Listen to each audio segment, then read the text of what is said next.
Tere, mina olen Heidi Kukk, Statistikaameti meediasuhete juht ja tere tulemast tänasesse infotundi. Hetke pärast annab meie rahvamajanduse arvepidamise tiimijuht Robert Müürsepp ülevaate sellest, mis suunas meie majandus selle aasta esimeses kvartalis liikus. Ja teie küsimused, kommentaarid samuti väga oodatud, palun postitage need siis ülekande all kommentaariumisse. Ja ülekande salvestuse ja Roberti slaidid lisame samuti pärast ülekande lõppu siis kodulehel SKP pressiteate juurde. Nüüd aga head kuulamist. Palun, Robert.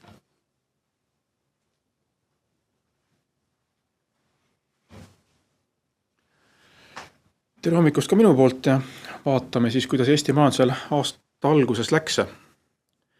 Eks see kõige kõlavam number on kohe, et SKP esimeses kvartalis langes 0,3%, mis siin võib-olla kõige rohkem välja paistab, et kui kogu eelmise aasta, siis tegelikult vaatamata eelmise aasta esimesed 3 kvartalit kestnud majanduslanguse jooksul, siis tegelikult netotoote-maksud olid positiivse mõjuga ja sama jätkus see ka muidugi 4. kvartalis, mis näitas ka kergelt majanduskasvu, siis nüüd esimeses kvartalis lisaks lisandväärtusele pöördus langusele ka netotoote-maksude panus SKP-sse.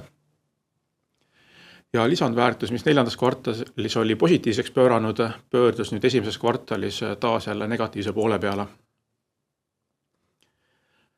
Kust tuli see negatiivne netotoote-maksude mõju, siis suuresti on see tingitud siis käibemaksu laekumisest, mis küll jooksev hindades kasvas üle 2% natukene, aga kui me teeme sinna hinnamõjude korrektsiooni, siis tegelikult tuli languse protsent hoopis sinna maksu laekumisel siis umbes -2%.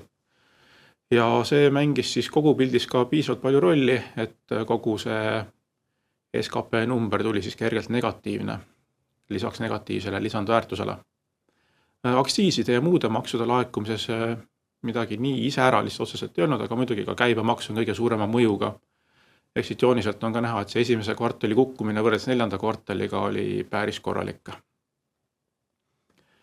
Lisandväärtuse poole pealt, kui 4. kvartalis oli pilt juba selline, et enamus tegevusalasid olid pigem positiivse panusega, siis esimeses kvartalis nüüd nägime seda, et tegelikult on enam-vähem 50-50 seis, ehk 9 tegevusala panustas positiivselt, 10 negatiivselt. Suurim positiivne panus tuli info- ja sidetegevusalast, kus sees on ka siis IT-sektor, ja see on meil olnud ikka nüüd ajalooliselt üks tugevamaid panustajaid kasvu poole. Lisaks tuli positiivne panus kinnisvaraalasest tegevusest, tervishoiust sotsiaalhoolekandest, aga ka kutseteadusalasest, teadus- ja tehnikaalasest tegevusest, ja ka tegelikult töötlev tööstus oli kergelt positiivse panusega. Suurimad negatiivsed panused tulid siis energeetikasektorist, transpordist, ka põllumajandusest ja ka kaubandus, mis 4. kvartalis oli kergelt positiivne, oli nüüd esimeses kvartalis jälle negatiivse panusega. Suurematest tegevusaladest veel ehitus oli ka negatiivse panusega, aga selle puhul võib välja tuua, et see kvartalist kvartalis on ehituse käekäik järjest paranenud.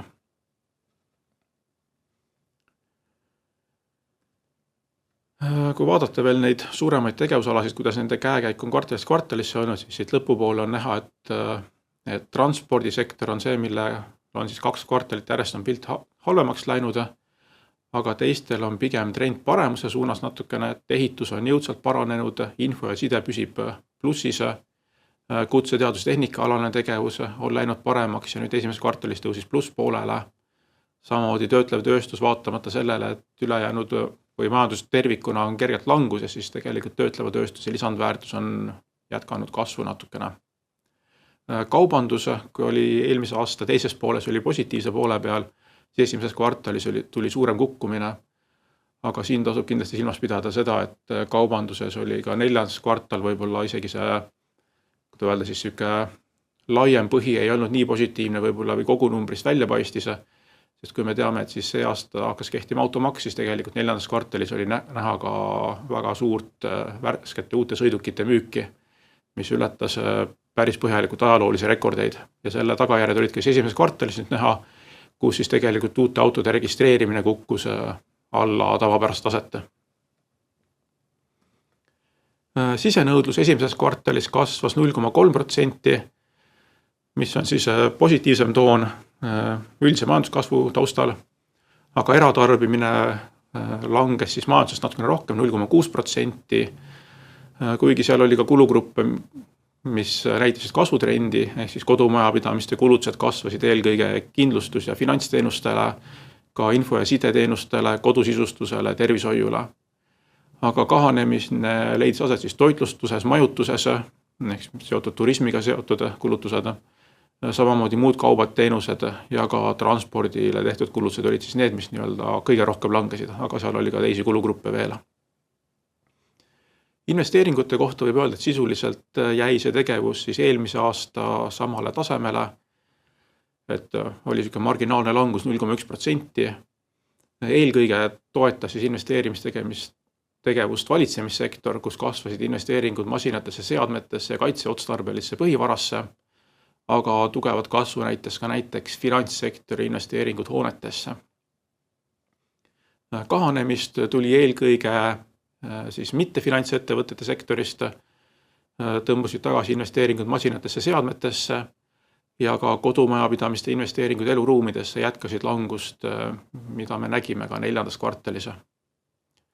Valitsemissektori tarbimine kasvas 1,7%, samamoodi kasvas valitsemissektori lisandväärtuse, kuigi samas võib öelda, et see valitsemissektori pilt on muutunud natukene kirjumaks, et mitmest tegevusalast on seal tegelikult näha ka tehtud kärbete mõju, et ilma nende kärbeteta oleks valitsemissektori panus kindlasti olnud majandus suurema plussiga veel.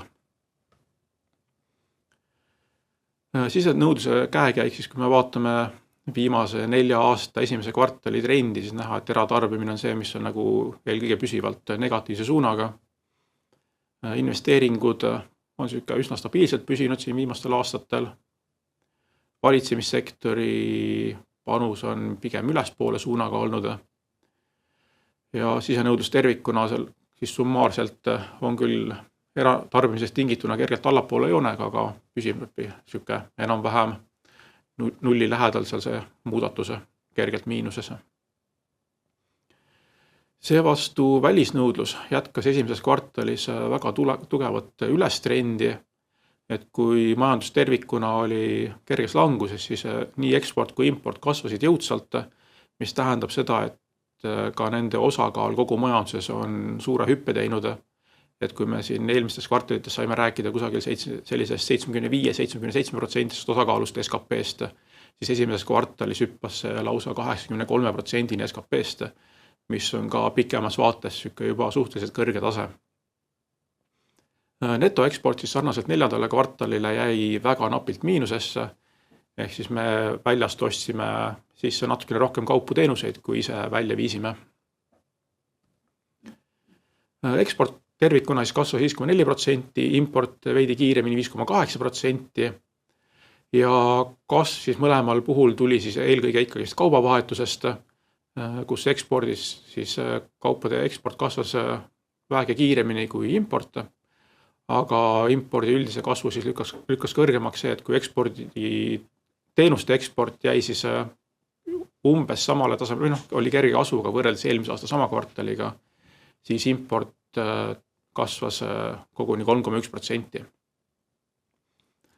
Päris mitmed kaubagrupid mõjutasid siin tegevust, et kaupade ekspordi pealt paistis positiivselt eelkõige silma just toornafta ja maagaasi, nii eksport kui import ja täpselt samamoodi ka mitte rahakulla kaubandus. Teenuste poole pealt suurenes arvuti- ja töötlemisteenuste müük siis Eestist väljapoole. Negatiivne panus tuli eelkõige siis ehitusteenuste impordist ja ka raudtee kaubaveo langusest. Kui panna nüüd Eesti majanduse käekäik võrdlusesse ülejäänud Euroopaga, siis me näeme, et oleme taaskord seal tagaotsas, kuigi tegelikult need vahed on üsna sellised pisikesed, et päris palju riiki on sellises vahemikus, et -1 kuni +1,5%. Et suuremaid kasvajaid on väga üksikud riigid, võib-olla siin Poola, Leedu, Bulgaaria, Küpros, Prantsusmaa on sellised, kes suudavad kasvada selline 2,5 kuni 4%. Erandiks on Iirimaa, aga nagu me teame, siis Iirimaal on väga palju rahvusvaheliste ettevõtete peakontoreid, mis toimetavad kogu Euroopas ja see annabki siis neile võimaluse ka selliseid aeg-ajalt erakordseid numbreid näidata. Kui me meenutame, siis meil mudelitele põhinev kiirhinnang pakkus esimese kvartali kohta 1,2% kasvu. Me nüüd täpsustatud andmete pealt näeme, et see oli ennatlik ülehinnang, mis osaliselt oligi tingitud sellest, et need mudelid ei suutnud meil täpselt tabada seda, et milline see siis neljanda kvartali autode müügi mõju täpselt oli. Kuigi jah, eks seal neid tegureid oli tegelikult teisigi veel, et see autode mõju ei olnud tingimata ainus, et jätkuvalt on majandusele tugev hinnakassurve. Nagu me teame, siis Eestis on üks kiiremaid inflatsioone ikkagist Euroopa Liidus jätkuvalt, kuigi ta ei ole enam seal 20% juures, siis ka 4,4% hinnakasvu on päris kiire. Samamoodi on mõned tegevusalad, mille käekäik on väga heitlik olnud siin viimaste kvartalite jooksul, näiteks kui energeetikasektor oli neljandas kvartalis väga tugeva positiivse panusega, siis juba selle nüüd esimeses kvartalis oli tugeva negatiivse panusega, et juba see tekitab kogu numbris sellise päris korraliku pöörde. Kiirhinnangu kohta vast tasub veel rõhutada seda, et tegemist on ikkagist mudelitele põhineva hinnanguga ja selle erinevus siis võrreldes avaldatud ametliku SKP numbriga on niisugune kõikuva vahega, et eks ta pigem ongi selline rohkem nagu trendi suuna näitaja, et ma arvan, et neid numbreid ei tasu alati võib-olla esimese pilguga väga tõsiselt võtta ja kindlasti eks neid tegureid on palju, samuti kui me räägime ametlikust SKP numbrist, siis tasub meeles pidada, et meil on niisugune avatud väike majanduse, millel tegelikult ka üksikud ettevõtted omavad suurt mõju. Ja võib-olla veel selline aspekt ka siia juurde, et me SKP tegelikult arvutame mitmel meetodil, et me ametlik number tuleb küll tootmismeetodi pealt, aga samuti on tarbimismeetode. Nagu me nägime, siis sisenõudlus näitas positiivset numbrit võrreldes tootmispoole SKP numbriga, samamoodi väliskaubandus on jõudsalt kasvanud. Ehk siis nende kahe meetodi vahelist nähtust nimetame statistiliseks vaheks. See on selline ajalooliselt on ta meil ikka kõigub seal kusagil sellise -3% ja +3% vahel. Et nüüd esimeses kvartalis, neljandas kvartalis, nagu näeme, siis mõlemal puhul tarbimismeetod tegelikult näitas positiivsemat tulemust kui tootmismeetod, ehk siis tootmismeetod oli tarbimismeetodis circa 1,5% madalam jooksevinnase. Ajalooliselt mingit järjepidevust siin muidugi välja tuua ei saa, et üks meetod tingimata parem oleks. Tootmismeetodi puhul lihtsalt, kuna me kasutame seal ettevõtluse küsitlusi, siis me hindame, et seal lihtsalt see andmete usaldusväärsus on ehk veidi kõrgem kui tarbimispoolel, kus meil on võib-olla eratarbimise kohta keerulisem andmeid saada. Kokkuvõttes võib siis öelda, et majandus esimeses kvartalis koges väikest langust sarnaselt sellele trendile, mis oli eelmise aastal läbivalt, et tasapisi on see langus tagasi tõmbunud. Kui on räägitud sellest, et me oleme põhja saavutanud, siis seda võiks nagu numbritest näha, et suurt kukkumist ei ole olnud, aga eks need tuuled on praegu heitlikud ja saab näha, kuidas edasi läheb. Suurimad negatiivsed mõjutused tulid siis energeetikast, põllumajandusest ja energeetika just üks olulise rolliga, et kuna ta neljandas kvartalis tugevalt plussis, siis nüüd tugevalt miinuses, siis see kindlasti muutis kogu numbrit tuntavalt. Tegevusalade panused olid nüüd enam pooleks, pooled plussis, pooled negatiivselt, et üldises pildis ka samamoodi, et need panused ei olnud ka enamus tegevusaladel väga suured, et nulli lähedal, et äraootav seisukoht võiks öelda selle kohta. Info ja side andis tugeva positiivse panuse, nagu me oleme varasemalt ka harjunud, kinnisvaraalane tegevus ka toetas kasvu. Suuremates tegevusalades tööstus oli positiivse mõjuga, kaubandus, ehitus püsisid negatiivselt, kuigi ehituse käekäik on kõvasti paranenud ja eks kaubanduse negatiivsele poolele aitas ilmselt kaasa ka see, et neljanda kvartali autode müügi tulemusel siis nüüd esimeses kvartalis oli autode müügil jälle suur ära kukkumine. Maksulaekumine reaalväärtuses kahanes, mis võrreldes siis viimase 1,5 aastaga on võib-olla selline harjumatu pilt natukene, aga eks siin majanduslanguste olukordades on seda ka varem ette tulnud. Eratarbimise langus 0,6% oli majanduslangusest veidi kiirem, mitte märkimisväärselt. Investeeringud jäid suuresti eelmise aasta sama perioodi tasemele ja väliskaubandus jätkas tugevat kasvu. Ja loodame, et edaspidi läheb see pilt paremaks. Aga see oleks siis minu poolt kiire ülevaade esimese kvartali majanduse käekäigust Eestis. aitäh sulle!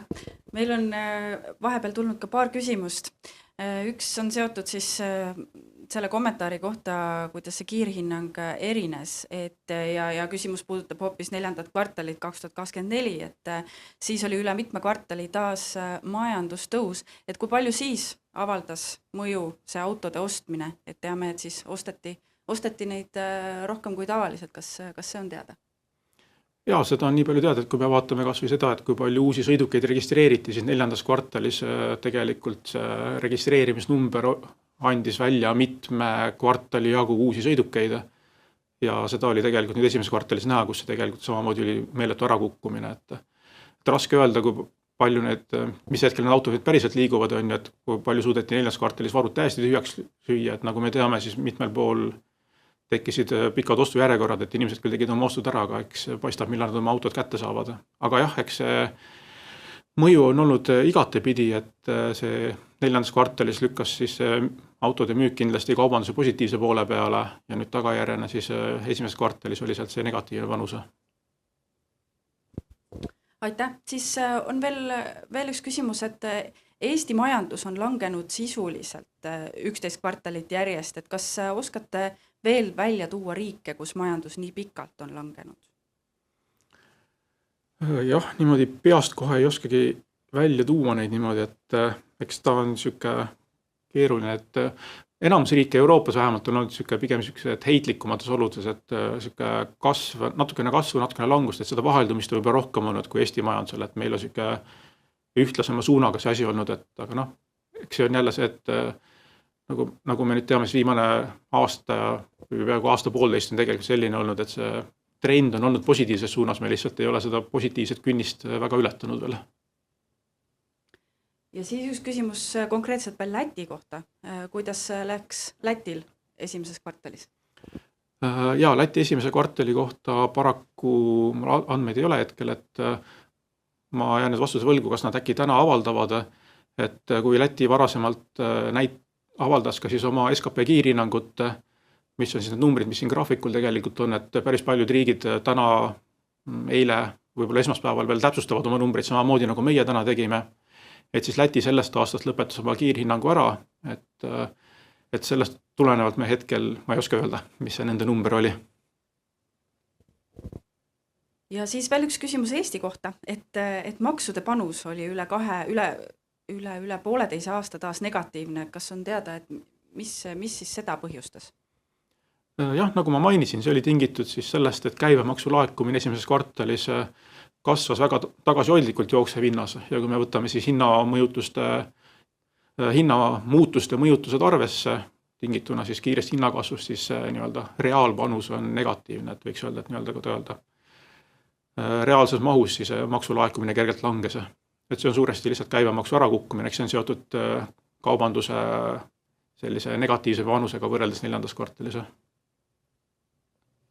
Ja siis üks küsimus veel sellise sõnastuse osas, et ütlesid, et meil on avatud väike majandus, et kas mõni teine Euroopa Liidu riigi majandus justkui ei ole siis avatud või mis sa sellega silmas pidasid? Jah, eks see tuleneb sellest, et meil see väliskaubanduse osakaal on ikka päris kõrge majanduses, et Euroopa suurtel riikidel ta kindlasti nii kõrge ei ole ja kui meil see väliskaubandus jätkub samas hooga kasvu, nagu ta seni on läinud, siis ei ole välistatud, et me võime ka siin jälle oma nii-öelda väliskaubanduse osakaalu rekordeid võib-olla mingi hetk teha.